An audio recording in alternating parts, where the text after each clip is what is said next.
Buenas tardes, saludos a todas y a todos aquí en esta edición del Club de Lectores de El Pozo Antillano y Pasillo del Sur. Nos complace estar este sábado en una semana muy agitada para la humanidad con un amigo, un colaborador, un ser humano extrañable, un caribeñista de los más puros, no el único puro, pero de los más puros, llamado Carlos Esteban Cana. Un placer tenerte aquí hoy, compañero Carlos. Mucho cariño para ti y sobre todo que tuvimos que forcejear un poco para que me dijeras que sí, me dijiste que no inicialmente y eso no impidió que yo te hiciera una apelación y dijera, bueno, en reconsideración, en apelación, digo que sí. Así que gracias por estar con nosotros hoy y a la compañera María Zamparelli que ha estado bateando en los últimos días aquí presente. Gracias por estar, ambos escritores consagrados en Puerto Rico, ambas gente que le dedica la palabra y dentro de esa conversación, gracias por este momento. Vamos a estar conversando sobre el libro Universos, por decir algo, la ópera prima del compañero Carlos Esteban, publicado en el año 2012 por editorial Isla Negra Editores, y es un libro que María va a estar comentando y se nutre de otros dos libros publicados por Carlos en el 2013 y el 2014. Pero Carlos es un colaborador que durante el 2012 y el 2014 estuvo con nosotros en el Pozo Antillano produciendo buena literatura en un espacio cultural que es muy de él, que tiene un nombre que después lo explica, cómo tú te autoconvocas en tus contribuciones sobre literatura en Puerto Rico, sobre el quehacer literario y el quehacer cultural, no solo literario, sino el quehacer cultural. Esta semana tengo que hacer un alto un momento, porque ha sido una semana de muchas complejidades, pero esencialmente por el asesinato del señor George Floyd en la ciudad de Minneapolis, Minnesota, de los Estados Unidos. Hay que asumir una posición siempre en la vida y nosotros asumimos una públicamente en solidaridad con todos los seres humanos que han sido asesinados en general, pero los que han sido asesinados a manos de policías en los Estados Unidos, que resulta que el porciento superior es de negros. No solo son los únicos asesinados, pero son los que resultan ser un porciento superior. Y en el caso de George Floyd, no tiene explicación lo que pasó ahí. No hay forma de justificarlo de ninguna forma. Así que lo tenemos que reconocer porque el mundo, como diría la canción de Roy Brown, el mundo está en llamas, fuego, fuego. Y en Estados Unidos en particular, los sectores más vulnerables de la sociedad, a los que COVID afectó más, gente de mayor edad, gente afroamericana y gente latina, también ahora sufren o continúan sufriendo de otra pandemia que se habla poco, que son los asesinatos a manos de efectivos de la policía. Esto solo se puede corregir con algún tipo de proceso de rectificación histórica en Estados Unidos, memoria histórica, de revertir el legado de la esclavitud que permitió siempre que el hombre y la mujer blanca pudieran determinar la vida del hombre y la mujer negros. Así que con esas palabras empezamos hoy sobre Carlos Cana. Bienvenido, Carlos, gracias por estar con nosotros. Y yo voy a estar hablando como siempre, pero la jefa aquí hoy es María Zamparelli sobre el texto Universo. Adelante. Saludos, antes que empiece, saludos a los que están con nosotros, al compañero Ángel Negrón, a la compañera María Zamparelli, Miriam Zamparelli y a las otras gentes que nos siguen luego por el canal de televisión de TV EPA, donde esto se almacena. Y luego que terminemos con esta transmisión, vamos a estar proyectando esto en el Facebook del Pozo Antillano, donde se queda también permanente. Adelante, María. Hola, buenas tardes a todos. Hola, Carlos. Vamos a hablar del libro Universo, que son microcuentos y cuentos muy cortitos, que son todos, siempre son un reto porque en poquitas palabras y en un espacio muy reducido hay que contar una historia y de hacer un impacto. Vamos a empezar con el primero. Quisiera comentar la introducción que tú le haces al libro, que me llamó mucho la atención como tú presentas. Dice que son unas miniaturas lo que tú has escrito y que las dejas descansar por un tiempo para volver a ellas cuando la emoción sintetiza con el momento oportuno. Me pareció eso un gran, no es un consejo, pero me parece que es un consejo que se le pudiera dar a los escritores de que hay que dejar descansar las cosas y como tú dices, cuando ya la emoción se enfría y entonces uno puede ver realmente qué es lo que ha sucedido. Así que también, y entonces, ya yéndonos a los cuentos, como como se dice que se hace, tú tienes unas referencias tanto mitológicas, de la mitología griega, como dices, del budismo, de todo. Y me llamó mucho la atención que empezarás el primer cuento, Últimos Actus, y estás hablando de Asclepio. Y me gustaría que comentaras un poco, porque estás ya utilizando a este personaje griego para darle un contenido a ese cuento. Si pudieras hablar sobre él, porque al final pues le cortaron el pescuezo al gallo. Y quisiera que hablaras un poco de eso, porque parece una contradicción, pero nada, porque si uno lee el mito, pues es otra cosa, pero cuéntanos tú. En Universos, pues hubo un proceso inicial de diálogo y de pulseo entre el editor, Carlos Roberto Gómez, y yo, porque por un lado, pues yo quería que estuviera ese marco entre un marco inicial y el resto de los cuentos, un poquito como lo que trabajaron los Beatles con su Sargento Pimienta allá en el 1967. Yo soy como un remanente de esa época de los 60, que de verdad es mi década favorita del siglo pasado. Y pues ese microcuento en realidad está jugando un poco con la reencarnación, porque yo hago uso de ese personaje Asclepio pensando en que Sócrates, cuando se tomó la cicuta, lo último que dijo, según Platón, que fue es que si acordaran de que él le había un sacrificio, un gallo a Asclepio, y entonces de ahí es que nace ese cuento. Es más tomando, más que lo que hay detrás de la historia de Asclepio, fue lo que dijo Sócrates, de que le debía eso, que cumplieran con esa deuda pendiente a los que lo sobrevivieran. Fíjate, perdóname, yo lo leí de otra forma, pero sabía que había ese referente, pero lo leí por una forma que fue la que me interesó, que es distinta, que era de conmutarle la pena al gallo, que no se la conmutaron, ¿entiendes? Y ahí es el juego de la rapidez intelectual de hacerme unos referentes que yo tengo que nadar y ver qué es lo que está pasando y decir, no, eso no tiene nada que ver con eso, tiene que ver con perdonar al gallo, que a fin de cuentas no lo perdonaron y lo ejecutaron.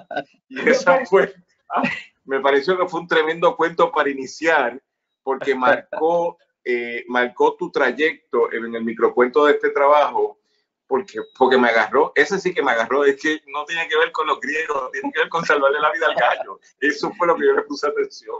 Pues fíjate, yo también lo interpreté totalmente de una forma distinta. Yo no sé si es por las lecturas que yo he estado haciendo, pero yo dije, caramba, los griegos, un sacrificio, y lo que sacrifican es un gallo, cuando realmente los griegos lo que sacrificaban eran o cabras o corderos, pero un gallo. Entonces yo dije, o sea, que esta persona que está en este cuento sacrifica un gallo como si fuera, por ejemplo, un yoruba de la santería, y yo dije, esto es como una fusión de dos realidades totalmente distintas, pero que se encuentran en un punto haciendo el sacrificio al maestro. Y eso fue, fíjate, así fue que yo lo interpreté simplemente porque estaban cortándole un pescuezo a un gallo. Y quizás esto pone sobre la mesa que un poco el microcuento tiene una ligación cercana con el aforismo poético, ¿no?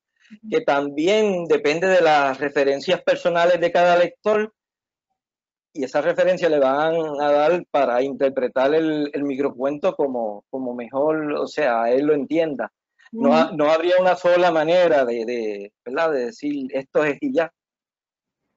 A mi entender, hay una riqueza. Bueno, yo creo que esta reacción inicial, y fíjate que María, sin haberlo conversado conmigo, es el cuento que yo hubiese empezado comentando, porque me marca lo que va a pasar en las próximas páginas aquí.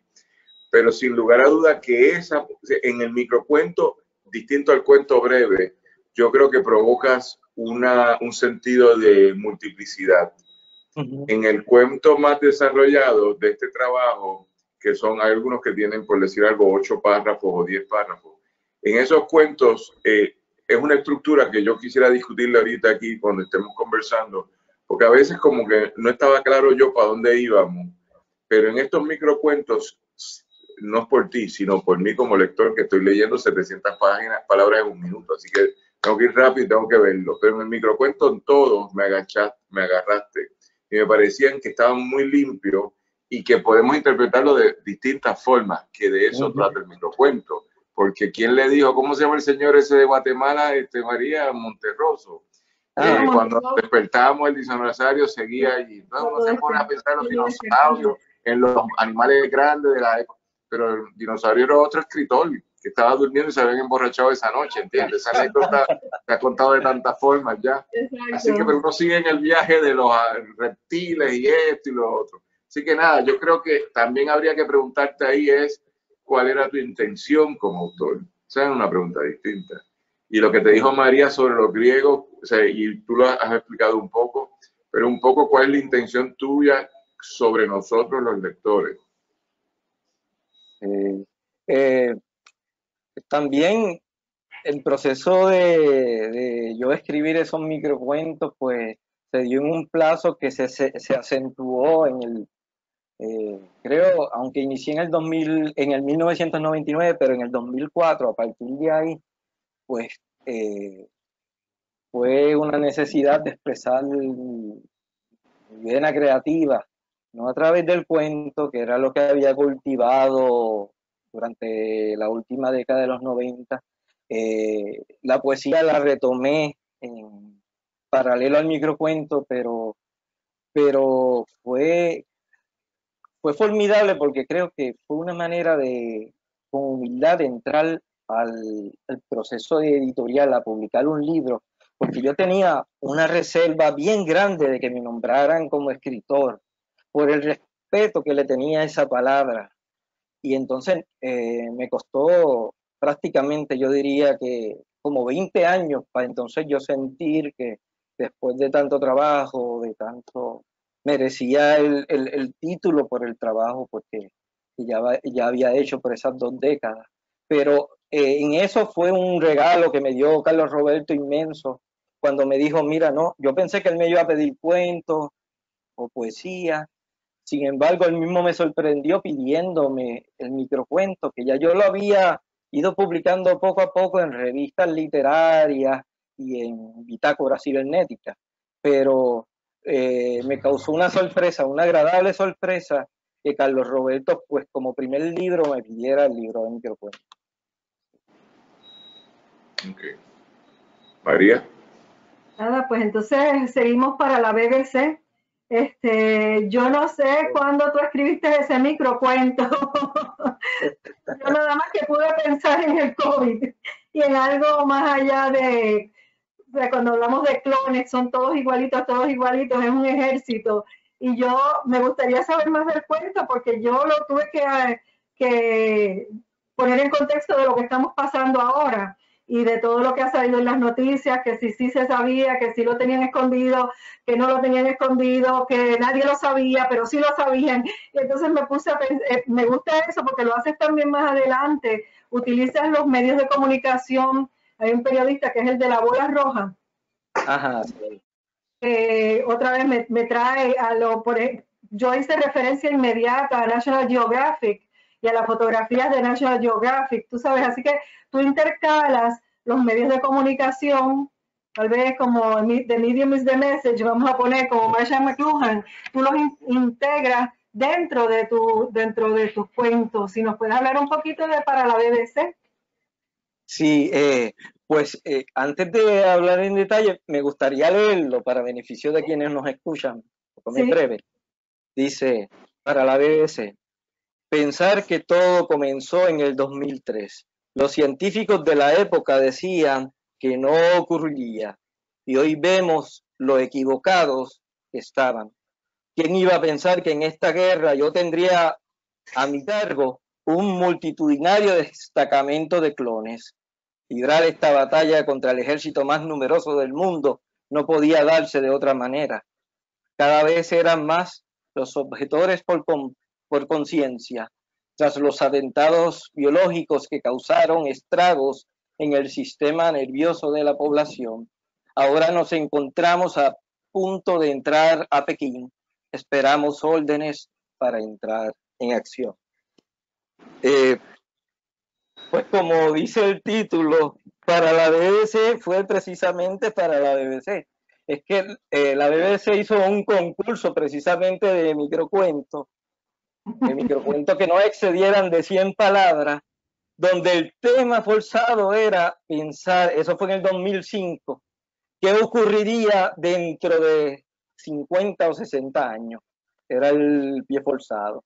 Y entonces, pues me entusiasmé con el detalle y nada, pues es por el tiempo, en aquel momento se estaba manejando lo de los clones, unas cuantas películas de ciencia ficción que ya uno había visto en el camino y bueno, eso fue lo que dio pie al cuento en realidad. Fíjate, ese cuento para mí, a mí también le puse atención, lo leí 2 veces porque me pareció interesante que jugaba primero el microrrelato y a mí esto, un amigo común, Emilio del Carril, un día tenía un proyecto ahí que era cuentos de 69 palabras, no sé si ustedes participaron, yo participé y es un cuento que lo estoy publicando en otro lado porque no sé qué pasó con ese proyecto, pero me encantó porque en 69 palabras contaba una historia. Y tú haces 100 palabras, tú haces 120 palabras, vas cortando hasta que las 69 palabras son las que son. Pues en 100 palabras, ¿qué se puede decir? Pero a mí me pareció interesante aquí el manejo de la ciencia ficción, porque ahí fue que yo le puse atención. ¿Cómo vencer al ejército chino que debe tener una población, me lo invento, de 800 millones de soldados? Es imposible vencerlo. Nadie tiene 800 millones de soldados, salvo que tengas tú una población de 2.2 mil millones de personas. Pues piensa tú que son menos 400 millones de soldados. Tampoco nadie tiene eso, salvo que tú hagas un truco, un trambo, como dirían en la calle, y te inventes la clonificación de soldados que van marchando y van marchando. Y me capturaste ahí y me fui con películas. Hay una película extraordinaria de Tom Cruise que se llama The Edge of Tomorrow, que es la misma escena, continuamente la van viviendo y cada vez que él pasa la misma escena adelanta un poquitito, que es capturar o salvar a alguien, no me acuerdo cuál es la historia, pero ellos van volviendo al mismo momento de la Segunda Guerra Mundial. Ellos están presencialmente viviendo y de repente él se mete como en un sueño y vuelve a ese momento. Así que vencer al ejército más populoso del mundo por un acto de ficción, un clone que voy reproduciendo y reproduciendo y reproduciendo en alguna máquina que no sé dónde está, o en algún tríptico, alguna imagen visual que se va reproduciendo y salen a combatir a ver si los derrotamos. Y como la BBC es la emisora radio, vamos a hablar de la radio, no de la de televisión, es la emisora del imperio real, el imperio británico del siglo XIX, que controló 2/3 partes de la humanidad en el siglo XIX. Cuando yo vivía en África o vivía en Inglaterra, recuérdate que la BBC tiene un prestigio que la gente cree que es Biblia. Eso es la Biblia. Cuando la BBC dice, ha muerto fulano, murió de verdad porque lo dijo la BBC. Por lo tanto, ahora que entiendo a qué era el propósito, me río contigo, para un certamen diciéndole a ellos, la noticia falsa, Trump, cierta o falsa, la vamos a contar, porque lo que estamos contando es que sin gente estamos ganando la guerra, lo vamos a ganar. Le estamos clonificando seres humanos para pelear. Así que me pareció bastante interesante, me pareció que jugabas ahí un poco con la ciencia ficción en un microcuento súper breve, pero yo me fui porque el problema de los clones es la película I, Robot de Will Smith, ¿está bien? Que es la masificación del robot de lucha, donde uno de los robots rompe, que dice no quiero seguir la lógica.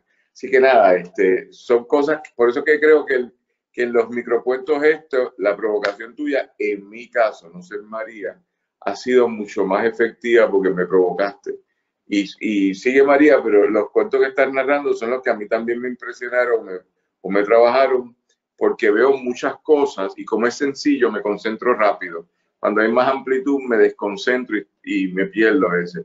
Pero en el pequeño, que es el ejercicio primario de este libro, pues me parece que hay cosas chéveres. También la última oración lo deja uno pensando, ¿a quién es que están esperando para entrar en acción? Por eso fue que yo me fui más por la idea de los virus y de los ataques biológicos. ¿A quién están esperando que le dé la orden para comenzar la batalla? No, yo lo vi así, yo no fui mucho más allá con la BBC. Yo simplemente, sí, la BBC dice esto, ok, vamos a ver qué dice. Como dice Daniel, yo le creo a la BBC. Lo que pasa es que cuando uno ha vivido, en mi caso, tanto en Inglaterra como en África, para muchos países el principal centro de información es la BBC de Londres, sí, que tenía hasta sus propios iconos. This is BBC from London. Entonces sí, la gente lo veía bíblicamente, lo que dice la BBC. Así que hay mucha literatura. ¿Cómo se llama este escritor que fue premio Nobel, que me encantaba, el británico hindú de Trinidad y Tobago, que se fue para Inglaterra, se me olvida el nombre? No, Derek Walton no es. Tú estás hablando de que escribió sobre los colonizados, sí, como él fue colonizado también, y cuando él fue a Inglaterra a vivir, se dio cuenta, sí, ellos todos juegan con el valor de la BBC. ¿Cómo? La BBC es una constante muy fuerte en la literatura de ellos, por el sentido del valor de la información. No es que ellos no lo estén criticando, pero la BBC se proyectaba como ese valor. Así que ese cuento desmonta interesante porque me estás haciendo un acto falso. Es un acto falso, es un fake news lo que estás vendiendo. Y fíjate, quizá en este tiempo, más que por los clones, en este tiempo yo me hubiera ido entonces por la robótica, porque de verdad que hay un debate grandísimo entre científicos que están en contra de que se usen robots en toda la industria bélica, porque por lo que implica, ¿no? Sí. Okay. Pues entonces, seguimos el próximo, que es Con su bola roja. A mí ese cuento me estrujó porque pues es una escena que se ve tan a menudo, un evento que se ve tan a menudo, demasiado a menudo, nunca debiera suceder, donde pues están en medio de un conflicto bélico y a quien se llevan por el medio es a un niño. Y entonces me llama de la forma que rompes todo parece que va muy bien, rompes la tensión como una llamada, y ya después de esa llamada que duró segundos, ya ese niño no está y lo que queda es la bola roja. Y ese cuento pues tiene mucho contenido emocional, pero un contenido emocional muy bien controlado. O sea, no es meloso, no es es trágico, pero no en el sentido de que, ay, Dios mío, no. Es un dolor como sordo. Y me gustó cómo lo trabajaste también. Y que terminas con que la foto que se iba a llamar Promesa. Claro, como la vida nueva, como la alegría de ser un niño, de un futuro posible. Me pareció muy acertado el cuento. Y bueno, en el inconsciente, jugando con lo arquetípico, lo simbólico y todo lo demás, el hecho de que ahora nosotros estemos como que víctimas de Promesa de la Junta de Control Fiscal, no sé cómo se pueda volver a leer ese micro bajo la luz de nuestra realidad también. Exactamente. También... Oye, perdóname, María. Ahí es que yo te digo, te estoy escuchando, María, porque en los cuentos más largos yo como que perdí mi concentración, no la del autor, sino la mía. Y entonces, en el cuento preciso para mí, mi entrenamiento para fijarme es hoy más relevante, pero en estos cuentos más largos, pues nada, me dejo llevar porque está diciendo María, pero sí me tocó ahí lo que estabas diciendo tú, porque es cómico que hayas puesto cerrado ese cuento con la palabra promesa, que 4 años después, bajo la ley del 2016, se ha hecho relevante en la vida de nosotros, y 8 años después muy relevante. Pero el detalle para mí en la semiótica estaba en que lo compusiste en comillas, promesa en comillas, que es lo que explica María, pero también me da un espacio a mí contemporáneo que no corresponde en la cronología del tiempo. Es decir, tú no sabías eso en ese momento, porque en ese momento, tú sabes, 2012 es como, qué sé yo, si todavía no ha nacido el niño, ¿cómo yo voy a saber su género si no está ni concebido? Por lo tanto, promesa es un elemento que, a lo que dice María, en este cuento me lleva, porque me puede llevar a través de procesos cronológicos, es decir, me puede hacer una referencia con el momento actual. Así que es un niño muerto, es una promesa inconclusa, como dirían los compañeros de Se acabaron las promesas, y dentro de eso es una referencia mucho más contemporánea por el detalle, para mí, de las comillas. Si no tuviera las comillas, una palabra, un sustantivo, un verbo, un nombre que ha puesto ahí se perdió, pero por las comillas te van aguantando. También un sucede cuento que que... Ajá, adelante, María. También sucede que el objeto que utiliza Carlos, que es la bola roja, es casi como una mancha roja de sangre. Eso es lo que queda del niño cuando lo vuelan en pedazos, una mancha. Yo digo, yo no tengo ese morbo tan terrible de ir a ver qué pasa cuando vuelan a alguien en pedazos, qué queda. O sea, yo ni quiero saberlo, porque no lo soporto como imagen. Pero en este caso es muy poética, porque te deja la bola roja y eso es lo que queda, no es una bola verde, no es una bola azul, pudo haber puesto una bola blanca, pero la bola roja ya indica a la mancha de sangre que quedó, eso es todo lo que queda de un niño. Me pareció muy bien lograda esa imagen con la bola roja.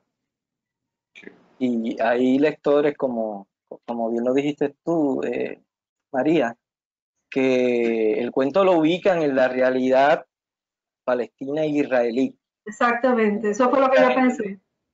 Me ubican ese cuento y me han dado retroalimentación pensando, aunque yo en general no hago referencia ahí a lugar específico, ¿no? Pero sí hay unos rasgos, pues el niño es moreno, Sí. también traigo una información, unas pequeñas pistas que le pueden dar brújula al lector. Exacto, sí. Y entonces el siguiente que tú sigues, que es el cuarto, que también este sí que es muy, muy breve, yo pensé que un padre que lee esto, tú lo pones como que ya nadie se ocuparía, su hijo se había ido, yo dije, eso es como un sentimiento contradictorio, en el sentido de que ahora el cuarto está como lo quería, pero ahora no está mi hijo. ¿Cuál es el beneficio mayor ahí? Para el padre que ya tiene esa ausencia definitiva, porque ya después que se va, pues se fue, ¿verdad? A hacer su vida. Y eso me gustó, porque es agridulce. Es más agrio que dulce, pero como cuando uno añora algo mucho y lo tiene, y después que lo tiene, dice, bueno, ¿y para qué yo quería esto si ahora no tengo esto otro? Y tan conciso. Y ese fue el primero que hice del libro. El microcuento más antiguo del libro es ese, el 99. Que no vamos a entrar a comentar nada, pero fuera de la grabación estuvimos hablando de cosas y uno piensa la vida, pero eso no tiene nada que ver con esta conversación. Ya te da una lectura. Sí. No tiene nada que ver. No. Es pura coincidencia, Daniel, no tiene nada que ver. Me imagino, sí. Entonces después... Lo que pasa es que decía Rubén Blades en una canción, todos vuelven al lugar donde nacieron, pero el tiempo del amor no vuelve más. Así que ese vacío es el tiempo del amor. Sí. Después entonces me llamó mucho la atención el de Severo y Pascual, porque esa violencia, aunque tú lo pones como una persona de 68 años, como uno de esos ancianos, y yo no sé qué edad tú tienes, pero yo todavía, si llego a los 68 no me considero anciana, pero no importa. Lo que me llamó la atención es cómo termina el cuento. Que pudiera ser tanto que le pasa a un niño como que le pasa a un adulto y coge las armas para vengarse de tanta burla. Pues, si quieres comentarlo, 145 balas de una metralleta automática. Lo destruyó. tú le metes, o sea, yo no voy a hablar nada grotesco, pero tú le metes 145 balas de una ametralladora larga, lo dejaste en nada, porque todos esos pedazos se van desprendiendo del cuerpo. Así que el último malo, el severo ese. Sigue. No, esto nació por una noticia de periódico, particularmente por la línea final, que fue en la calle Tranquilidad, algo así, en el barrio Las Monjas, tal cual, claro. Esa calle existe, esa calle existe. Yo le he puesto atención cada vez que hay una noticia sobre algo en esa calle, en el barrio Las Monjas, que queda allí detrás del Banco Popular en la Milla de Oro. Adelante, sí. Sí, son esas ironías del acontecer cotidiano que los nombres que se meten de por medio, pues crean como una ironía, porque una masacre en la calle Tranquilidad hay que tener un humor un poco, lo que llaman ese humor irónico, que a veces yo se lo adjudico a Dios y siempre ando con cuidado. Como me pasó una vez, yo estuve una vez dando la conferencia en una graduación para los graduandos en el 2008 en la escuela intermedia acá en Cataño. Y un año después, por ley 7, que nos despidieron a todos, como estaba desesperado, y en eso Daniel fue muy solidario conmigo, por ahí inició su sentido de compasión para que yo colaborara con el post antillano. En una de esas que estoy buscando una alternativa económica, pues me metí a una oficina de estos fast food, y cuando miro así, veo un grupo de los muchachos que yo les di el discurso de graduación. Entonces, lo único que supe hacer es decirlo, adelante, vamos por encima, y me fui, porque ese humor de Dios es como un humor que tiene mucha ironía. Ya desde esa, cada vez que me piden, ¿quieres tener un discurso de graduación? Lo pienso. Oye, pero esa me acuerdo de otra historia, Carlos, ¿tú te acuerdas? Si quieres contarnos, sí. Que tú acabaste leyendo novelas de madrugada en un trabajo que tú tenías. De guardia de seguridad. Oye, fue lo mejor. Es el mejor trabajo que he tenido para poder leer con tranquilidad, porque a esa hora en la madrugada yo estaba velando el matorral ese que tienen al lado del Expreso, cerca de Plaza de las Américas, para el dragado ese, y obviamente eso era por fondo jarra, y era para mí prácticamente el tumbe que tenían estos empresarios de ponerle la factura, tener un guardia de palito allí a esa hora que nadie iba a pasar por ese matorral, porque allí no hay nada que velar. Y bueno, ¿qué te puedo decir? No es tan cierto, porque tú me hiciste el cuento que siempre había podido leer en tranquilidad hasta que creo que se fue la luz y hubo unos días que no había luz, y después de una noche tú no volviste más al lugar. Tú eres un prisionero, un missing in action. Tú desapareciste y no volviste del susto que cogiste una noche allí. Así que tú sabrás ese cuento. Porque ese día, unos muchachos de Canales, con ese asombroso superpoder, cruzan de Canales, cruzando el Expreso, corriendo. Y entonces estaban haciendo un graffiti grande en unos camiones que habían allí. Y yo me asusté, yo dije, bueno, pues ¿qué hago? Y lo que yo sabía era que en el momento en que yo pusiera el pie en el Expreso, me aplastaban como una paloma, la ama. O sea, esa capacidad de los muchachos, asombrosa, de cruzar corriendo el Expreso, yo no la tenía. Y de ahí dije, me fui, y le dije al que venía después, mira, brega tú con eso.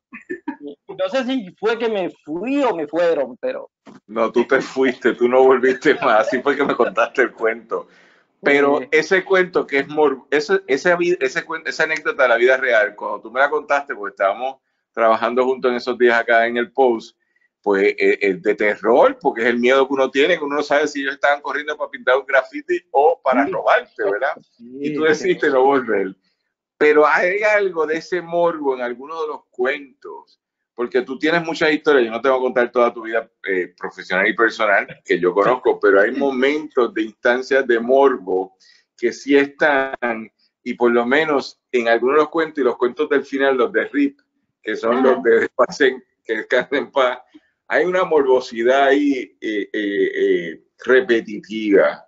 Y yo quiero saber si con todo lo que tú has vivido, que te ha causado mucha alegría vivir, ¿entiendes? Yo te quiero mucho y sé que ha habido momentos buenos y momentos difíciles, pero hacer del morbo algo que me haga reír a mí, porque la historia del corre-corre, de esos tipos cruzando de canales para donde tú estabas, tú no pensabas que yo venía a ser artista gráfico. Tú pensabas que yo venía en otra acción de liberación de los bienes que habían allí.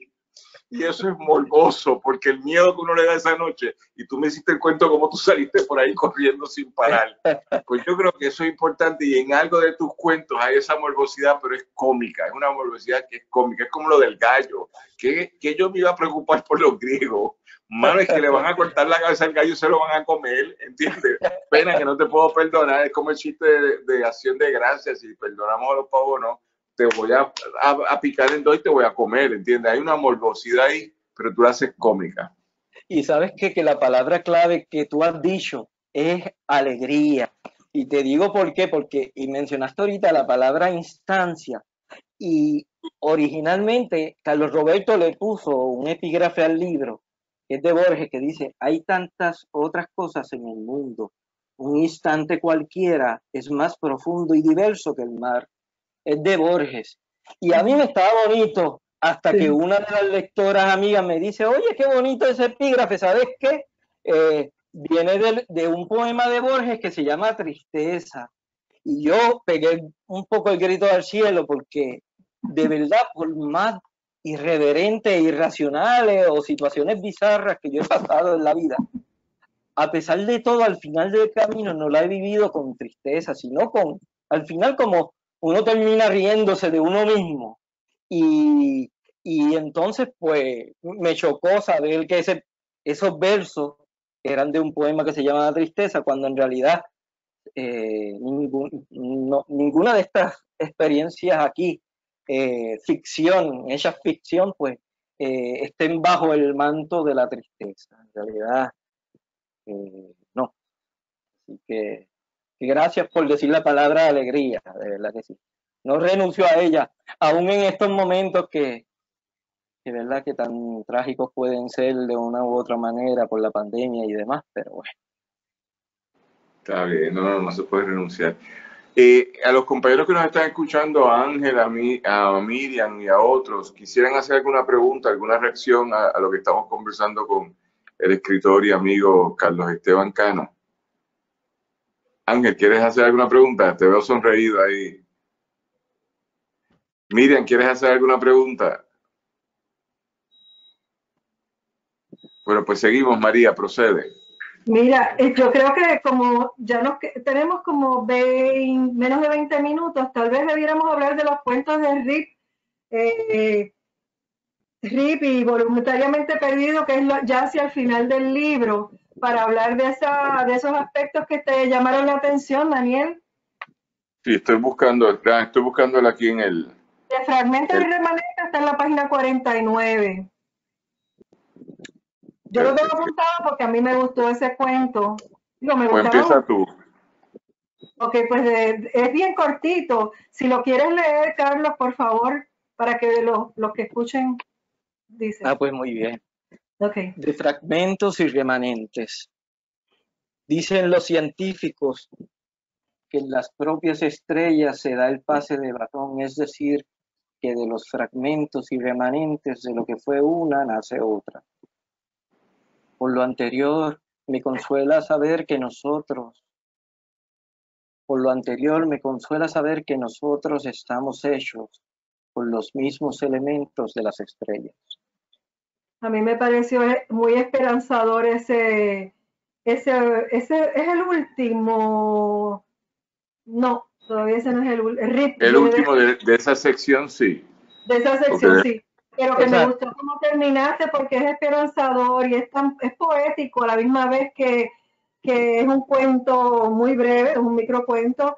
Y nada, me pareció que si las personas que nos escuchan pues quieren tener una idea del tono, de la variedad de tonos que tú tienes en tus cuentos, pues esto añadía, hay otros, pero esto añade para que vean la variedad y como el arco que tú tienes en términos de las emociones que provocas en el libro. Y entonces ahora vamos al de que ¿quieres ir al de Rip? Y voy para allá. Hay una nota en el pase de secciones que tuvo el editor, trae a William Shakespeare con un pensamiento que me pareció genial. Y muerte, ya la muerte, y muerta ya la muerte, el fallecer se acabó. Y yo me quedé pensando en esto y no voy a compartir mi dolor, no voy a hablar de eso, pero en esos momentos últimos de la vida, cuando uno va a fallecer, pues es una pelea de lo que quiere aún vivir vis a vis lo que está diciendo se acabó. Así que muerta la muerte, el fallecer ya perdió la lucha. Nada, ese pensamiento me gustó y entonces da paso a los cuentos del Rip, que es la próxima sección, o la sección donde está el Rip, que voy a leer ese cuento, lo voy a leer, Carlos. Sí. Dice, lo vi huir como ladrón cuando agitaba desmesuradamente sus negras alas. El susodicho llevaba indolente en su pico la verde y trémula esperanza. Yo te tengo que hacer un cuento, María y Miriam, allí en Guaynabo, porque yo he descubierto que los zorzal son unos pájaros muy inteligentes y les gusta comer y luchan por comer y no te tienen miedo. Y su tamaño es más grande que las palomas y más fuerte que muchos pajaritos que andan por ahí. Y los otros días yo estaba escribiendo en casa de mi madre allí en Guaynabo y viene una comunidad de zorzales, y entonces ellos no me tienen miedo, ellos como que me hablan, ellos están diciendo, dame comida, entonces yo les pongo guineo, cosas así, porque les gusta la fruta, y las frutas con azúcar les encanta, deben ser todos diabéticos, pero yo me enteré que ellos no me venían a buscar a mí, es que ellos se pasean por la terraza de mi mamá con algo que descubrí, es que son cazadores, y bajan y prenden con el pico a los lagartijos, y se los llevan volando para comérselo. Yo no había visto eso, un pájaro de ese tamaño. Así que cuando yo leí esto, pensé en los zorzales. Y decía, estos cogieron, como diría la escritora Beatriz Navia, cogieron una trémula, ¿entiendes? Que es lo que nosotros llamamos una estrellita, un insecto que vuela, que le llamamos estrellita. Y eso fue lo que yo pensé aquí, porque la trémula tiene unos ojos verdes. Pero cuando lo pensé en relación, que es lo que tú me provocas, me vi directamente con los zorzales, porque son como una familia como de 8. Y ellos vienen a distintos turnos a buscar comida, pero me toca y no se asustan nunca. Yo les hablo y ellos se quedan ahí mirándome, como que no digo la palabra, pero este zángano cree que nos va a hacer irnos de aquí. Pero nada, son unos cuentos, estos últimos cuentos del trabajo, son unos cuentos que evocan mucho el final de la vida o los finales de la vida, y ahí tú tendrás que decir. Carlos. Bueno, pues sí, hay un escrito que tú me publicaste en el Post Antillano que guarda eco con esta parte del libro, y era aquel que estábamos haciendo referencia a la despedida de Gloria Paniagua y una persona líder comunitaria que tú conocías y habían trascendido de plano. Y pues esto un poquito, obviamente esa de Rip es casi literal, porque creo que lo detonó fue precisamente ver un pájaro negro llevándose una bolsa verde que había cerca del lugar donde yo estaba. Y entonces, pues a veces lo que parece ser una metáfora poética es algo bastante literal, un recurso que también mi amigo Ángelo Negrón utiliza con gran éxito en sus cuentos. Pero sí, es muy interesante yo hacer el ejercicio de leer el libro en este punto, porque uno cree que también el proceso de uno crecer como persona en cuanto a la cultura que uno va ganando y también la búsqueda espiritual, pues de algún modo te libra de las noches oscuras del alma. Y nada que ver, yo he visitado la lona unas cuantas veces en lo sucesivo y ha sido como un proceso de restart y de que uno dice, bueno, pues estamos aprendiendo, pero a la misma vez ¿qué se queda de eso que estamos aprendiendo? Yo creo que esta parte del libro refleja mucho ese mandala hermoso que hacen los monjes budistas, que podría estar en un museo y a la misma vez en el último grano cogen una escoba y lo barren. Y entonces yo creo que parte de estos microcuentos en esta parte reflejan esa dualidad. Sí, pero voy a dar otra nota, porque ahorita no está la alegría, no hay tragedia. No. ¿Entiendes? Yo estaba anoche viendo una película que fue la que reseñé hoy en el post, que se llama Precious, no sé si la han visto, que no me deja una película de 2 horas para que por 1 hora 50 minutos me digas que la vida es terrible. Y en los 10 minutos después me dice, pero te hiciste feliz. Porque el que ha vivido 1 hora y 50 de infelicidad no tiene 10 minutos de felicidad después. Le va a tardar años de terapia, ¿verdad? Solo sé yo por la vida, ¿verdad? Así que a mí me impresiona porque en estos cuentos, estaba buscando cómo es que tú te titulas en el post antillano, porque tú usas un título para hacer tu trabajo, pero yo creo que es interesante que pese a todo como la vida nos ha tratado, a ti, a mí, a María, a Ángel, la vida nos ha tratado como nos ha tratado y a veces nos ha ido bien y a veces no nos ha ido bien. Pero dentro de esa conversación creo que es importante destacar que no hay tragedia, lo que hay es alegría y lo que hay es un cambio ahí y eso sí me trabaja. Así que tú dirás, pero yo voy a leerte uno de los cuentos que también me gustó. Estoy ya al final del libro, que es uno que se llama Usted ha matado al principito y mira esta lógica. La pesada sensación omnipresente del amor no correspondido provocó el giro. Joder, hermano. Ahí, vertiginosamente perdía altitud. Eso me acuerda a varios referentes del avión cayéndose. Y yo no sé si ustedes han estado en un avión cayéndose, pero yo he estado. Así que cuando se pierde altitud, tú te invocas, María, al que a ti te parezca, pero tú lo que estás diciendo, por favor, que aterrice. ¿Está bien? Y cuando tú ves a todas las ambulancias allá abajo y los camiones de bomberos, tú dices, yes, yes, aunque se estrelle, pero nos vamos a salvar 2 o 3 y yo me voy a salvar. Pero si se cae de la altura, normalmente no se salva nadie. Pero estrellado en el aeropuerto, ese me gusta, con las ambulancias allí. Y te dice, apenas quedando fragmentos de segundos para ingresar a ese punto oscuro de la nada, vibraba en su ánima el abismo de las últimas palabras que le escribió. Lindísimo. ¿Está bien? Entonces es la esperanza, es como el pajarito que se llevó la esperanza, el del otro cuento. Se no termina en tragedia y cuando llegó el final se estrelló el avión y se murió todo el mundo. Qué bueno que no terminaste así, ¿entiendes? No, se terminó diciendo, escribió unas palabras de las cuales se va a recordar.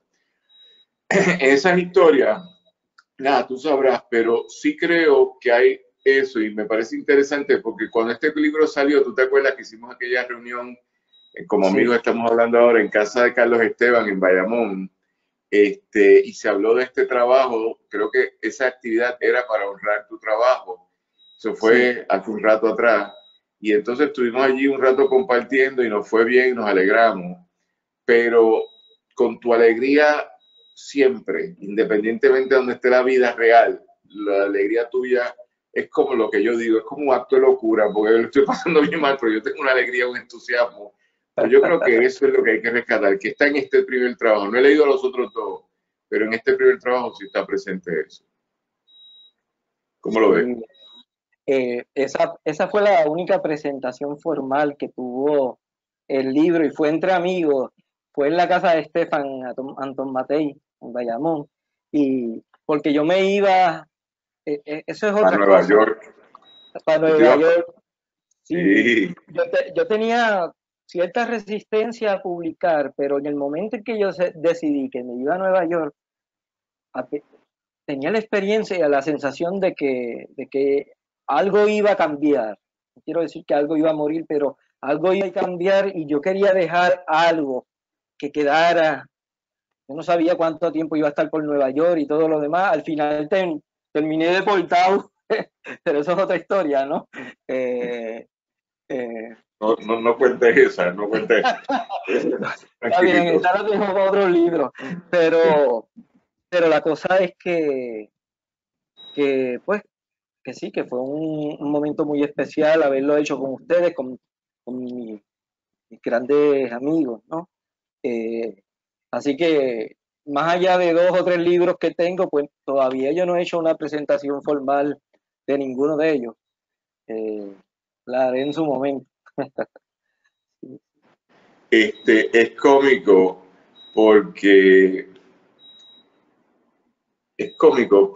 esa presentación informal en casa de Estefan Antomatei fue bien cómica. No era a las 7 de la noche, era como a las 11 de la noche, cosas extrañas, ¿verdad? Pero no eran horas normales, era tarde. Entonces la convocatoria fue por teléfono y bueno, nos vemos allí, sí, claro, vamos.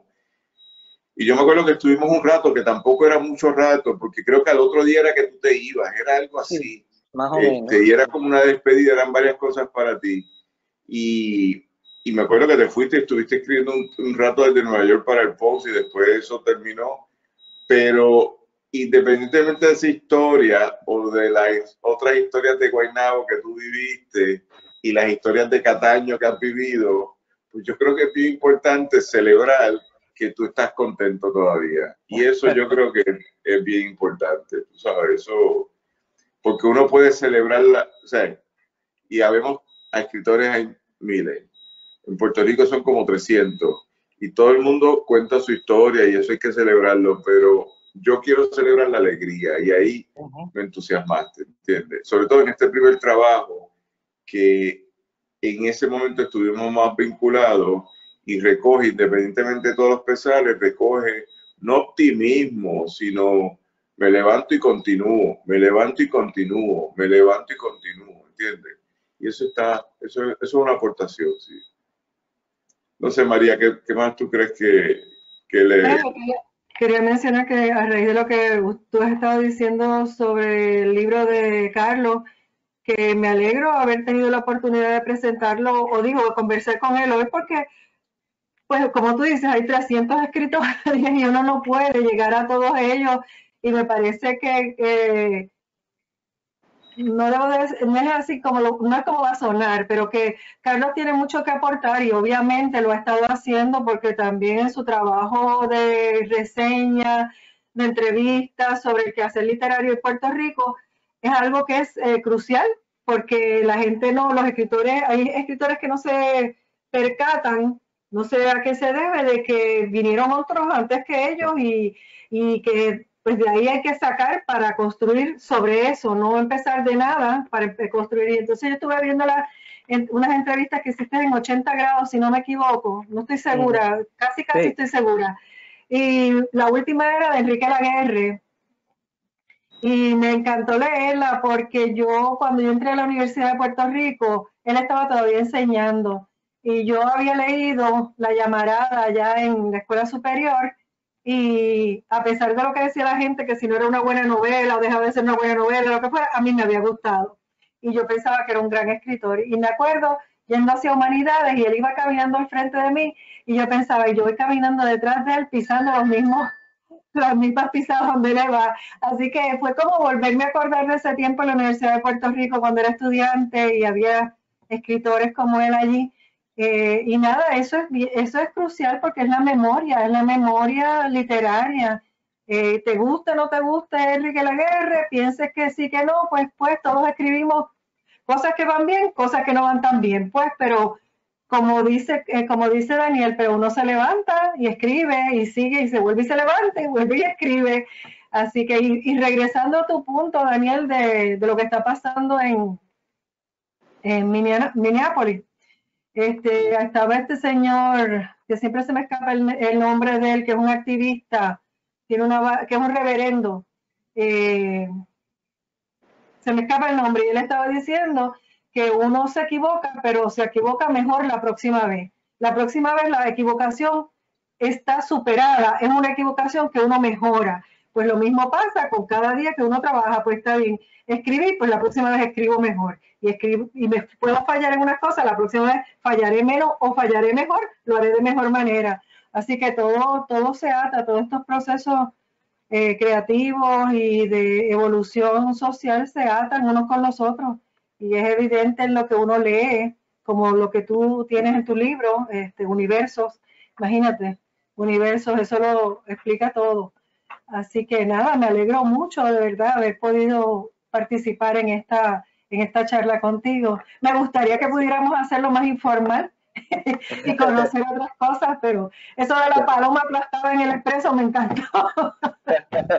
Oye, Carlos, y antes de hoy, para entrelazar algo que María quería hacer, que era decirnos qué estás haciendo en estos días y tal vez relacionarlo con tu poesía, porque llevabas unos días, esta es la razón de la invitación, llevabas unos días, esta es la razón de la invitación, hablando por Facebook y diciendo distintas cosas, y tú sabes que yo no opino libertad de expresión, la gente que diga lo que sea, pero a un ser humano que uno aprecia, que uno quiere, sabes que mi hermana te tiene mucho cariño a ti, porque fuiste editor de uno de los primeros libros de ella, pero también uno se dice, bueno, pero, o sea, ¿por qué no hay alegría? O sea, explica cuál es la queja, pero estás explicando cuál es tu proyecto, esto y lo otro. Así que tal vez léenos un poema de los que María quería escuchar ahorita, que nos saque un poco del universo, pero es donde está el autor, el escritor ahora mismo. Sí. Bueno, pues por aquello de ser breve y que retomar algo de quizás algo de locura y alegría, pues que dice, déjame ver dónde está, está más para acá, este testamento, pero nos vamos con esto. Al de Roma, y nosotros hacemos el amor, despreocupados, el cielo en pedazos y ambos, transformando la ruta incierta que traza el mosaico, dejémonos llevar sin resistencia. El flujo natural dirige hacia el delta, al de Roma, y nosotros hacemos el amor, despreocupados. Al de Roma. Bravo, al de Roma. Hoy en el periódico tenemos en la página 0, que es donde tú has hecho tu gran contribución aquí, en cultural y en página 0. Pero el artículo que encabeza es de la compañera Ana María Fuster, que se titula La Revolución del Fuego. Es un microcuento que está interesantísimo si me preguntan a mí, que no sé nada de literatura. Está muy entrelazado con Pedro Pietri en el Puerto Rico Obituary. Y lo trabaja interesante porque ustedes saben, Pedro, María, Juan, José, si hubiesen sido mejores, hubieran esa lógica que hace Pedro Pietri ahí, pues ya lo juega en un párrafo de 10 líneas, o sea, el cortito, pero va jugando con el agresor sexual que no llegó a comprarle un regalo a su hijo, pero participó en la protesta, con el hijo que no recibió el regalo, pero como quiera llegó a ver a la maestra, con la maestra que no recibió ningún regalo que le iba a dar el hijo del agresor sexual, pero como quiera llegó a su casa en el día de... Y todo esto a la luz del asesinato de George Floyd. Toda esa secuencia de eventos empieza con el asesinato de George Floyd. Así que el fuego cuando arde nos trae un mensaje, ¿verdad? Y nosotros es uno de los distintos elementos, de los elementos básicos, que son 4 en la película The Fifth Element, dirigida por Luc Besson. No sé si recuerdan de esa película francesa. Sí. Los 4 elementos son la tierra, el fuego, el agua y el viento. Pero el 5º elemento es el amor. El amor. Y es un homenaje muy lindo de esa película. Así que tenemos también, para ir manejando y el cierre, aparte de eso, le dedicamos hoy página 0 al recuerdo y a la memoria de George Floyd, por lo menos fotográficamente, pero todo lo que publicamos hoy se relaciona con la lucha por la igualdad en Puerto Rico y en Estados Unidos. Así que el primero es el trabajo de Ana María Fuster y el segundo unos 5 poemas escritos en mayo por un compañero que hacía tiempo no escribía, pero es un poeta que se llama Kidani Acevedo Miranda, que son 5 poemas y le homenajemos también ahí al compañero George Floyd. Y entonces luego viene el artículo mío sobre la película Precious, que es una película vieja, lo que pasa es que la dirigió Lee Daniels, que es un director que ha hecho cine muy relevante, incluyendo The Butler, que es su quintesencia, pero en Precious todos fueron nominados para Oscar y se llevaron varios Oscars, que es de una mujer negra de Harlem, y es una película, no la quiero encontrar, una película fuertísima. Y finalmente tenemos un compañero español que nos está escribiendo con cierta regularidad, que se llama Germán Gorraiz López, que hace un análisis muy interesante desde la historia. Olvídate del último muerto. Construye cómo han sido asesinadas la gente en Estados Unidos por ser negro a lo largo desde la Guerra Civil Americana de 1865 hasta la muerte de Floyd la semana pasada. Así que yo creo que con esto, para ir cerrando, Carlos, a nombre del Pozo Antillano, Pasillo del Sur, de todas las personas que te queremos, porque te queremos, como dicen por ahí, de gratis, ¿entiendes? Sin nada a cambio. A la gente que tú has ayudado como editor de libros y de textos, pero también toda la gente que tú has destacado en tus escritos, pues darte las gracias. Yo creo que uno llega a un momento en la vida que hay que darle un pequeño homenaje que es tan sencillo como decirle gracias a uno. Así que en ese primer libro tuyo, Universo, que es interesante rescatarlo para contextualizarlo unos años después y ver su valor, producido y editado por Isla Negra Editores, pues yo creo que tiene un valor real en esta coyuntura que hay que valorar.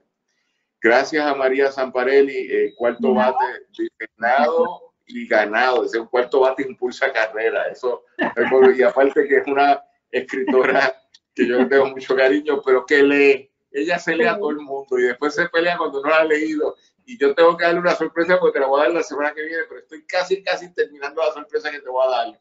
Porque a María hay que leerla en reciprocidad, porque ella lee a uno. Y eso es de la verdad, como dicen los jíbaros de Cataño, ¿verdad? Porque Cataño es un pueblo de jíbaros también. Es costero, pero es de jíbaros. Cataño es un pueblo bien bonito. Cataño es un pueblo bien bonito. Se pasa bien en la plaza y en la plaza uno ve a Carlos bailando, pero eso lo haremos otro día. ¿Está bien? Guárdalo en secreto. Bueno, pues gracias. Vamos a dar por terminada esta sección del Club de Lectores del Pozo Antillano. Nos quedan 3 sábados más y nos tomamos un receso hasta agosto, pero ya mañana vamos a estar anunciando quiénes van a estar con nosotros. Alguna gente sugerida por María y otra gente sugerida por nosotros, pero vamos a estar conversando. Carlos, súper gracias. Adelante. Gracias. Y sigue parándote todos los días, ¿ok? No pares, sigue escribiendo. Un abrazo. Hasta luego. Para todos.